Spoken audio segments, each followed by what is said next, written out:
What is up guys, Speed here, and today we're going to be doing a live commentary of Lina. In this replay, I'm going to be showing what you need to look for in the mid lane to actually snowball your games. And one of the big things I'm going to be looking for in this replay is exact times to punish and how I can maximize my right clicks.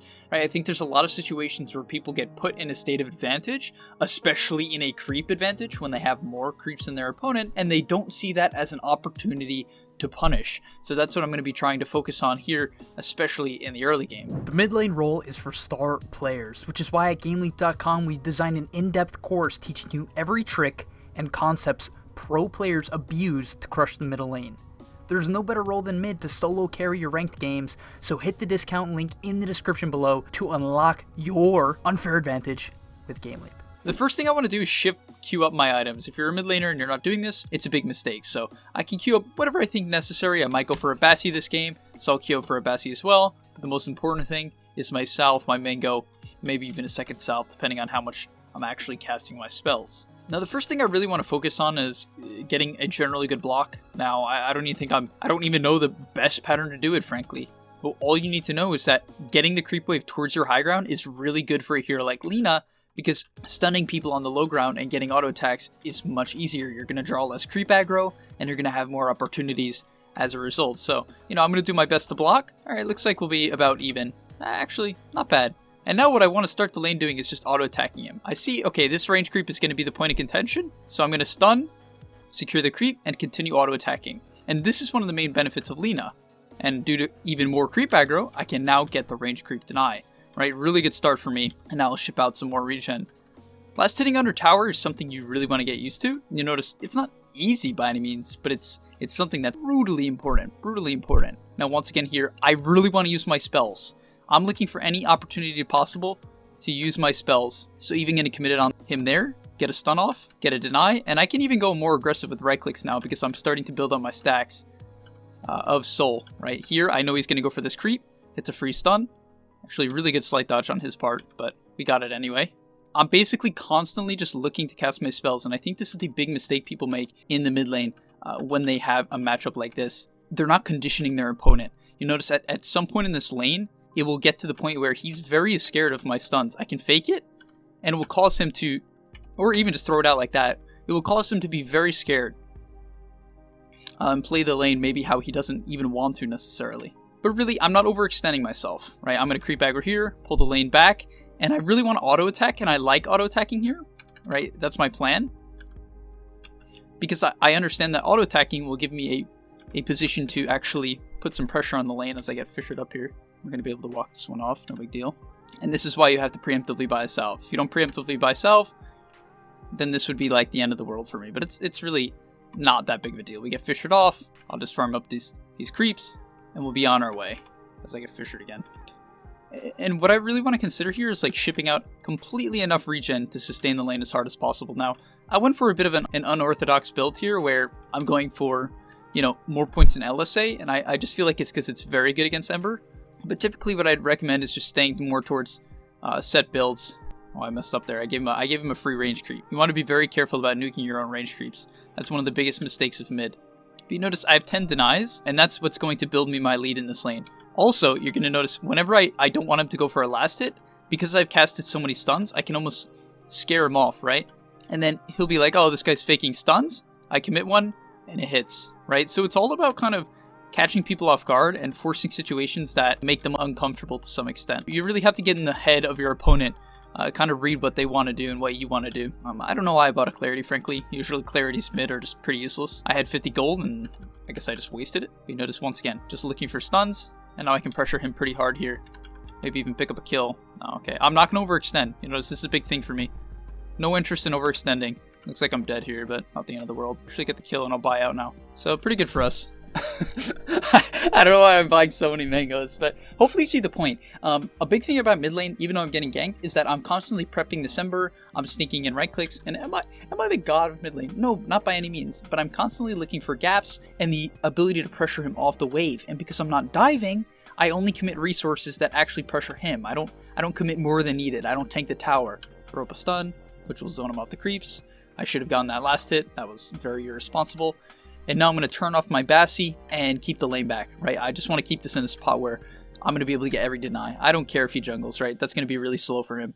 So I'll take that trade any day. I'll just really focus on getting all the denies. Now I see this and I don't want it to push under my tower, so I'm going to auto attack a little bit. And I'll try to hold the lane back a bit here. Oh, okay, he made a good play there. We'll get this deny for free. And now that I have my ultimate, okay, I actually did not mean to put 3 points in LSA. That is not good, guys. If you're playing Lina, don't do this. That's just bad leveling.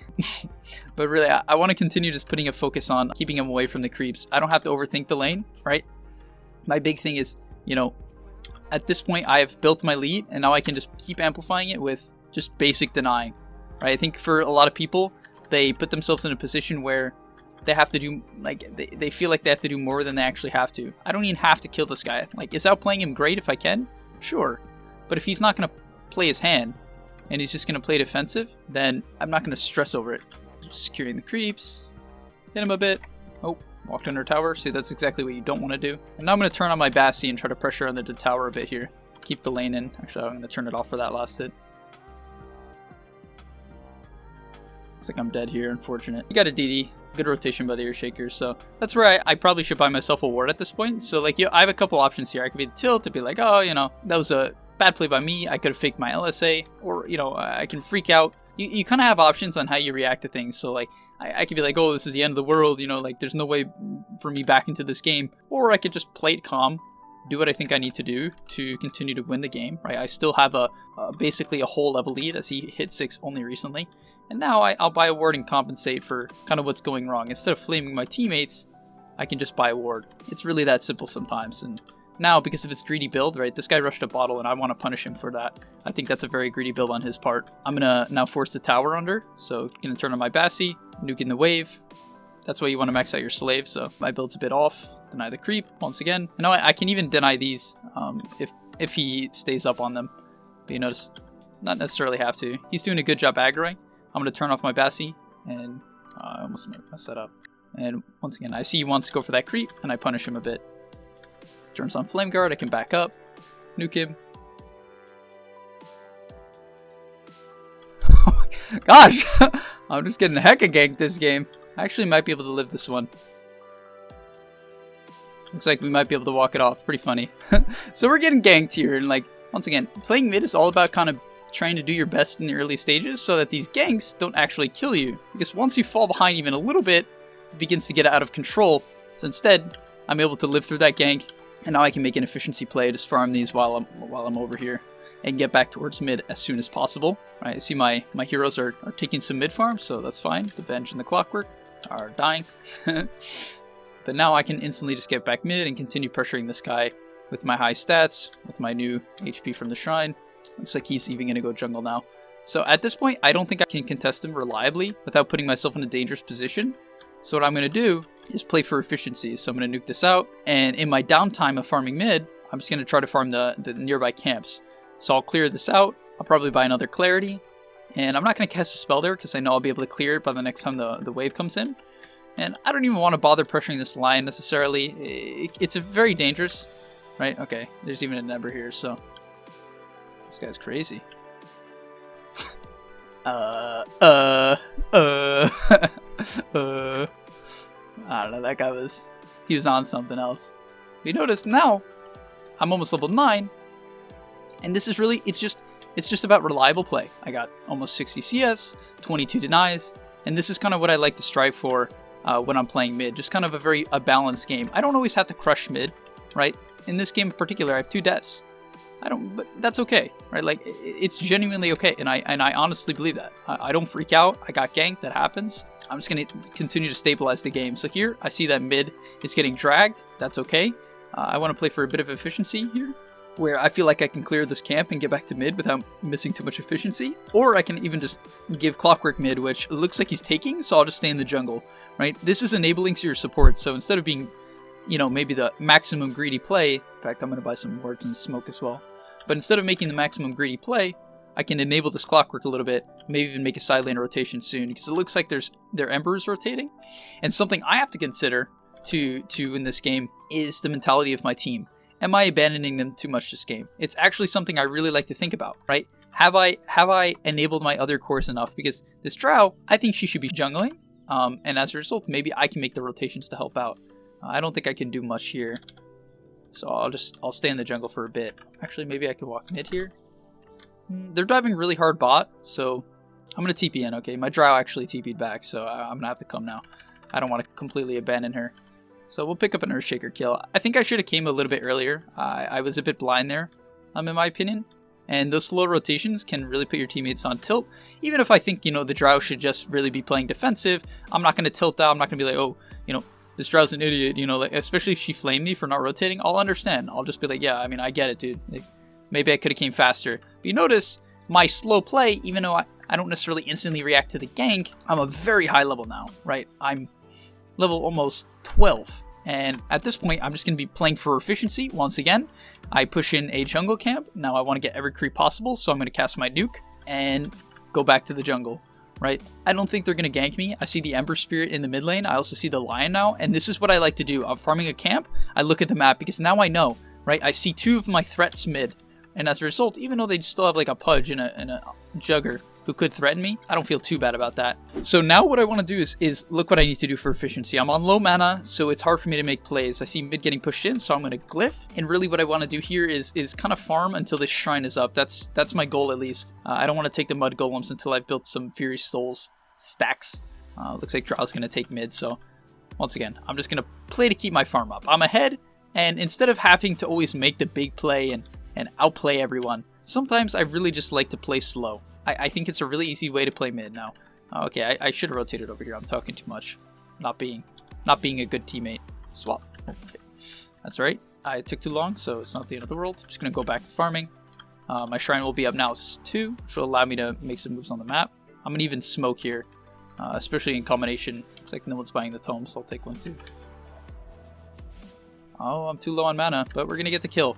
And you might be like, well, that Ember's just low skill. Really? The big picture here is, yeah, maybe he made a misplay there, and he probably didn't even have to die, frankly. But what I want you to take out of that engagement that you just saw there is sometimes if you just farm, the kills come to you. All you have to do is kind of keep your head up while you're farming. You notice I'm still looking for things to do, but right, I see this Mexican, I call this the Mexican standoff, where if you know what that is in real life, it's when, you know, like 2 people stand next to each other and they have to turn and shoot. And in Dota, I find that happens a lot mid, where 2 teams both want to do something, but they don't necessarily understand that they can smoke gank or, you know, invade the jungle. And as a result, they kind of just stand mid. So instead of obliging to that, instead of even bother going to that, I am simply going to continue jungling and keeping my efficiency up. I don't feel the need to do anything too crazy. In fact, maybe I could pick up an Ember Spirit kill here. Oh, okay, maybe not. I don't really want to go on this guy. I think I should have. Oh shoot, Gluck's in. Alright, we're just going to send out a nuke, help him out. Quick kill. Once again, letting the kills come to me. I don't overthink it. Just playing my game. Now, here I'm considering TPing top to pressure out this Jug. Because once again, I don't want to 5-man with my team. I find that kind of efficient. I know Jug has used his spin, actually. So maybe I can threaten him pretty hard here. Even we'll take his healing ward really quickly. I don't know why he would omni slash me like that. That was just a bad play on his part. He actually might die now. Okay. And that's where, that's kind of being heads up, right? I checked the lane, I TP'd, but I checked, right? And because I checked, I knew he had no spin, and I'm able to play around that, right? That's a very, you know, heads up rotation, and not only that, the reason why I like that play even more is because now, instantly, I can transition that into a top tower push. And I know, because my team was recently bottom, that the enemy team probably committed some TPs, and as a result, I actually don't love this too much yet. I kind of want to see one more hero. I want to see like the Pudge or the Shaker. Okay, so I see Pudge. See how I'm looking at the map, guys? It's a little bit of patience. I see the Pudge, and now I can show and hit the tower. I'll also note that this Drow aura has been absolutely fantastic, and I can actually just completely bully the Jug here, which is really nice. Yeah, but this Drow aura is definitely making my game easier than usual. I did pick Lina, like, I think I first picked Lina this game. He might have used spin. And once again, I think a lot of players, what they'll see this game as is like, Speed, you're so lucky, like this Jug's just bad, right? And you could look at it that way, or be like, you're playing the dead lane with the agi carry, and a big thing I'm a fan of is playing exactly what I just said, playing the lane where the agi carry is, right? So the agi carry is top, or if it's like a Terrorblade or a PA, it's even easier. I can do that. And those heroes are very weak, especially to a Leshrac, a Lina, and SF. All these magical mid laners, Sniper, Razor, doesn't matter, right? And as a result, if I don't do this play in a 5-man with my team, their carry comes online, and I might even die in some 5-man engagement, because 5-man engagements can be pretty unreliable sometimes. But it's not that hard for me to play around this Jug, right? He doesn't threaten me, but I heavily threaten him, which I really like. It's pretty funny. Kind of gave away that ward. Once again, not paying enough attention. Not good to do. Always pay attention. But now I got my Shadow Blade, and I might go Link into this game. I think like the most reliable build for me to go here is just BKB, so I'll probably just do that for simplicity's sake. So I see Ember bottom. Right now, I don't see anyone, and I know the Pudge was top, so I want to kind of play slow and wait for things to develop, right? I'd be patient, and now I can find this Lion kill real quick. I'm even going to... Oh, I wanted to use my ultimate. Okay. Yeah, so there, I should have ultied right away. That was a bit of a mistake almost. But you just want to get kills and get out. And that patience is what enabled me there. That ability to just wait and not necessarily feel like I always have to be doing something. And once again, now I can make the same play on the Jug here. Okay, I don't know why it's TP. But, oh, I'm going to have to run away from this one. I do have a Shadow Blade. I don't think they have detection, so I'll be okay. Alright, checking items. Shadow Blade, by the way, as a side note, is absolutely broken in solo queue. If you're not buying this item in solo queue, I think you're making a mistake. Like, I genuinely believe it's like the best item. That and Glimmer, the best items of solo queue. They constantly put in so much work because of the lack of heads-up detection or like preemptive detection. Do I go mid here? Yeah, I'll take the mid tier one. But the lack of detection really enables you to just get away with so many plays, and it really goes well with that slow sort of play style that I talked about, where you have patience and wait on the map to make plays, right? Gets me that Lion kill. It's going to force Lion to be scared, which is really fantastic for the overall state of the game. Now, once again, paying attention to the minimap, I see the Pudge, I see the Lion, the Shaker, the Ember, so my threats are down. And now I'm going to probably nuke in mid. I did take the LSA talent, so I can do that. So, quick farm, buy more Clarities, right? Clarities are a gift from God. Now I'm going to keep my farming up, as I even take it away from Jug, right? So my little rotation through there, because I'm paying attention to the map, not only denies farm from Jug, but also gets me some more farm. And now my attack speed's crazy high. This is pretty insane. I even feel like I should just go the Soul next. I think I will. And go for a right-click build. No need for magical damage, I think, with the Drow on my team. And now you notice I'm almost at a level per minute, right? Which is pretty crazy. My team... Dude, Mark keeps on dying. Mark's a feeder. And I know I took a tome, so you could be like, Speed, you're scum. I mean, hey man, they weren't buying it, so... Look, oh okay, no people. That's a 20-minute one. I was about to flame them again. Now we're just gonna shred through some camps. Once again, I don't know where they are right now. I only see the Ember and the Jug, and they were top to gank my Venge. So I'm going to kind of play defensive for a bit here, wait for people to show. I see the Lion top now, I see the Ember bottom, and I'm constantly updating my information, right? Like, I just want to always update my information. Now I see Shaker bottom, and now I'm feeling a lot more comfortable to run back top, because I think the Lion's going to get bored of being top, so I'll set up there. I think I can solo kill this Jug too if I play it right. I wish I got my Clarities. I don't think Jug's going to push the next wave. I think he's scared of me. You kind of have to take that into consideration. Like, I actually genuinely think he's scared of me. Yeah, so he's not going to. However, he might farm a small camp. No. Okay, he's really scared. You know that's a sign of me killing him when they don't even farm the small camp. Because that's definitely his efficiency play, but I understand why he's not doing it, for sure. I think the enemy team's making a big mistake of consistently showing on the map, especially with a lot of their initiators. Or I guess it's also good wards, too. Because I don't have to feel very threatened this game. Like, I've basically had free reign. I might want to TP bottom here. Definitely feel like I'm pretty strong, but I'm not going to instantly TP. Because I think sometimes people take fights that they necessarily shouldn't. Okay, this looks like it's going to be a fight for sure. It's too stalled out. So I'll TP in. I'm going to keep my 3 stacks going. I don't want to tank that, really.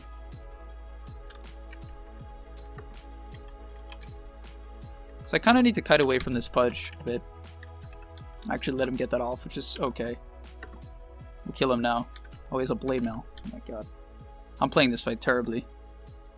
Like, I feel like I can still add something here. I have to get out. So I played that fight very poorly. I think I should have just committed my Yules combo on the Pudge. Okay, getting over anxious. Yeah, the Pudge blade mail caught me off guard, and that's why you have to check items a lot, guys. It's very important because it actually almost killed me there. I also should. I'm not playing with any sound, which is definitely not smart. Let me stun first. Give some PMA no matter what the result was, even if someone missed a stun like me, full PMA. Now I have a blade mail. I don't know what I actually want to go for next item. I feel like I want HP, like some Scotty or something, because of this blade mail. Even a satanic sounds kind of nice, so I can actually just hit him through the blade mail. As crazy as that might sound. Yeah, I'm crazy strong right now. I just have to I have to position better in fights and look to catch these people off guard or before the blade mail. Maybe I can catch this guy here. I think he's gonna farm this. I don't know if I burst him though. He must see me.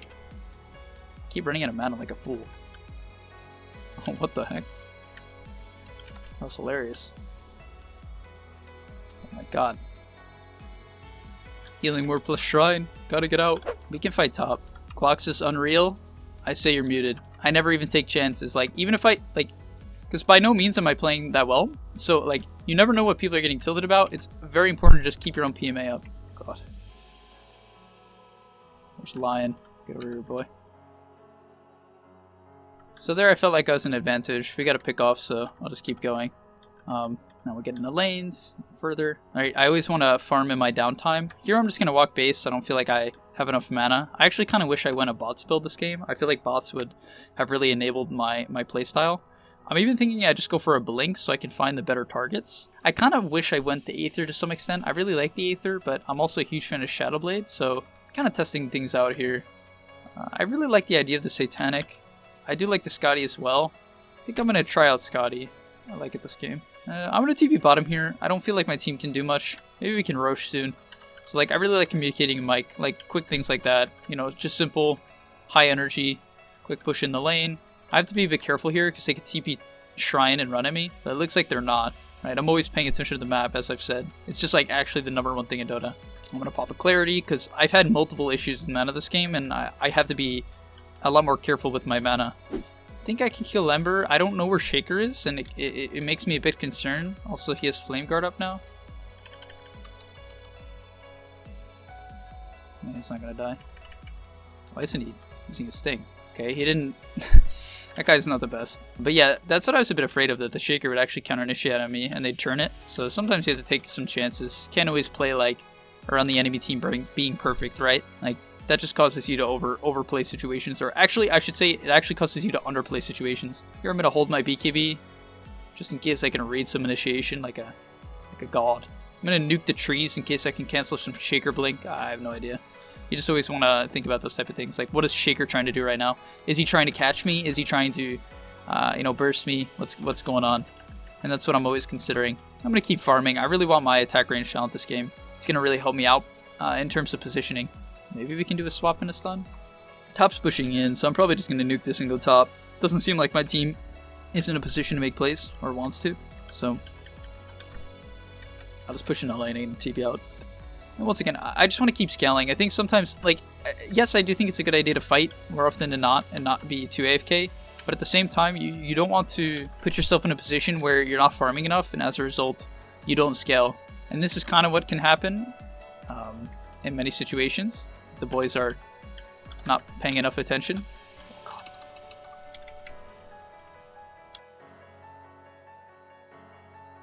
So that was a bit of a waste of a BKB. Not so good. Yeah, I mean, we're not taking the best of fights, but that's okay.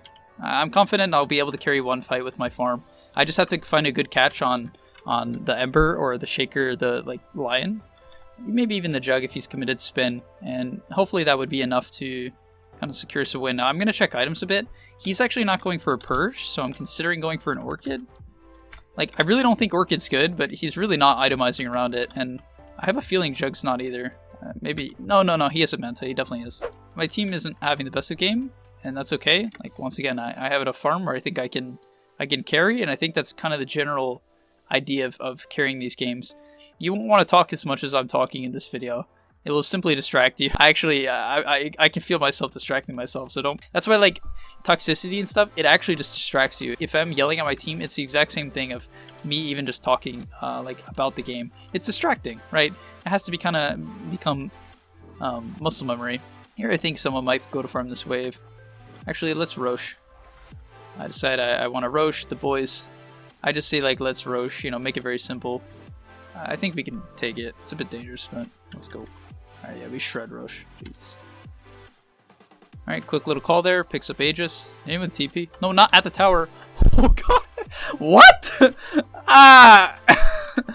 God, it's an Ember Spirit. Alright, if we gank that guy, just TP out of vision next time. Like, I have the option to completely roast them for that. How does 3 of them make the same mistake? I'm sorry. Everyone can get frustrated. It's really just about how you deal with it. And I know I think I've said that before in another video, but I really mean that. It's all about, like, how you deal with it. Alright, I'm gonna go MKB so I can deal with Jug. But, like, 3 TPs on the tower against Ember. Not really thinking through his capabilities, right? The goal there was so that I could catch him out of vision so he can't get his remnant off and we could follow up with a stun. Unfortunately, that did not happen, but that was the idea. I think I'm regretting this Scotty. It doesn't... I don't know. I don't know if it's great. Ping out the smokes, right? If this is a, like...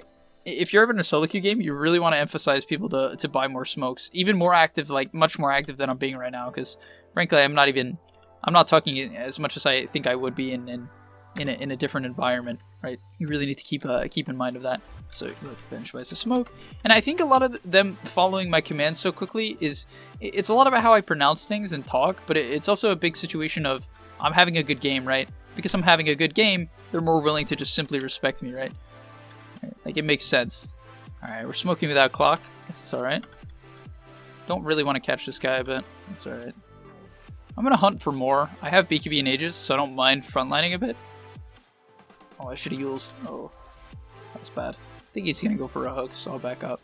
I do have Aegis, so I don't really care too much if I get hooked, but I don't want to get hooked in the base. That's a disaster. So I'm not too comfortable in going high ground here.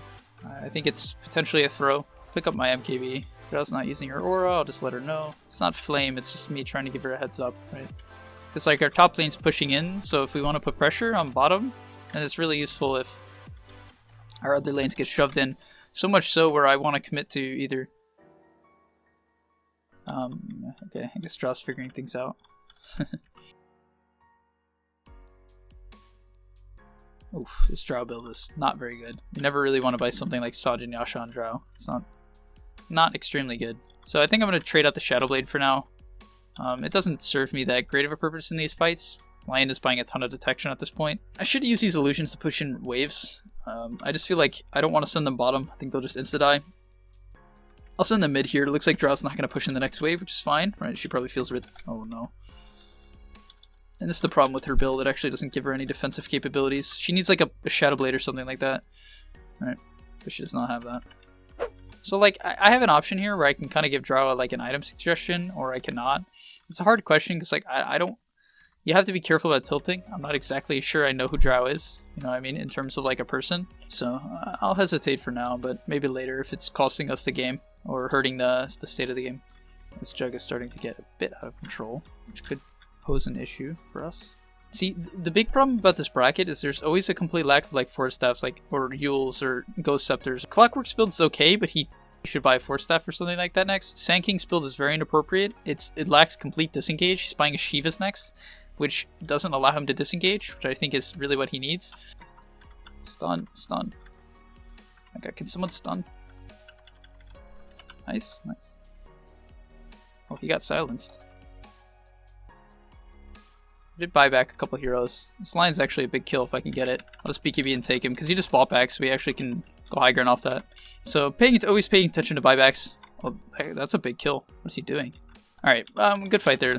We gotta generally get initiation, which is great. Now we just gotta try to get the boys to run it down mid. I actually can still insta-die, so I have to be a bit careful. I'm just gonna keep my Yules on myself in case I think Shaker's gonna go in. So I should build up stacks with this. I'm actually even going to use my illusion to scout the Shaker here. So I can get echoed easily here. Well, that's big. Shaker out a bad Echo Slam, which will allow us to punish. I can't tell what's going on with Jug.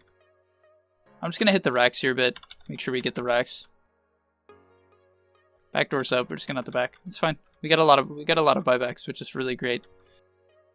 This is a bit dangerous, but I think it could work. No, let me lead, dude. You don't have a stun. No. Run. It's a big kill. Oh, I need to back. Okay. This looks pretty good. Actually, just gonna take the lion kill. It's a much bigger kill. I can follow up on the push maybe. Oh, I missed. Still dead though. Yeah, now my items and my kiting in and out of the fight is allowing me to win the fight. So sorry I couldn't talk too much during that fight. You know, a bit focused on what's actually going on. It's okay to sometimes ping out things like wards if people are really being not very diligent. Or like, I'll even buy them if needed. So I'll buy out the wards. I'm trying to think what items I should buy next. I think the Satanic idea was pretty decent. I still like the Bloodthorn. They have like no lotuses or Yules or anything like that, so I think I'll just go that when the time comes. It'll give me a ton of DPS. I'm thinking I might have to buy back here. I don't want to make a throw play where I don't buy back. I'd rather play it safer than sorry for the most part here. I mean, we have the glyph. We have the... A big thing is here that I'm just going to tell them to play it safe. Okay, looks like they're not pushing.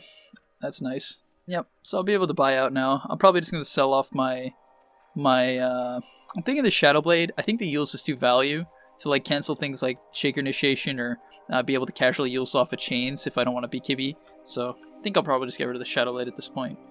It is nice for some purposes, but... See, this is the problem with the Lion's build. It has no initiation. It has no counter initiation. Oh, I knew I had the Yules there. Alright, good silence at least. I can just kill Jug here straight up. Dude, the Bloodthorn! Let's go!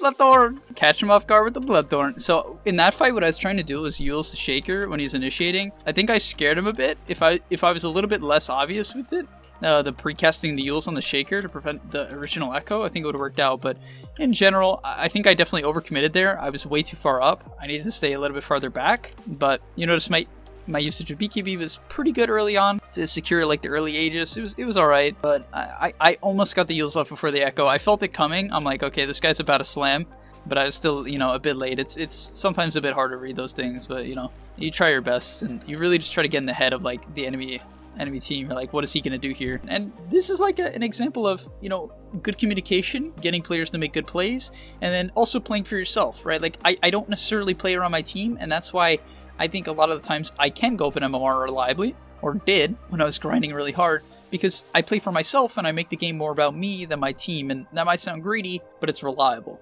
Tired of being held back by your team? At gameleap.com we have pro guides covering some of the best heroes in the game to solo carry your ranked games, as well as a course specifically covering the mid lane role. Click on this link right now to take advantage of our special offer for a 25% discount and start your journey today. And the only way to do great work is to love what you do.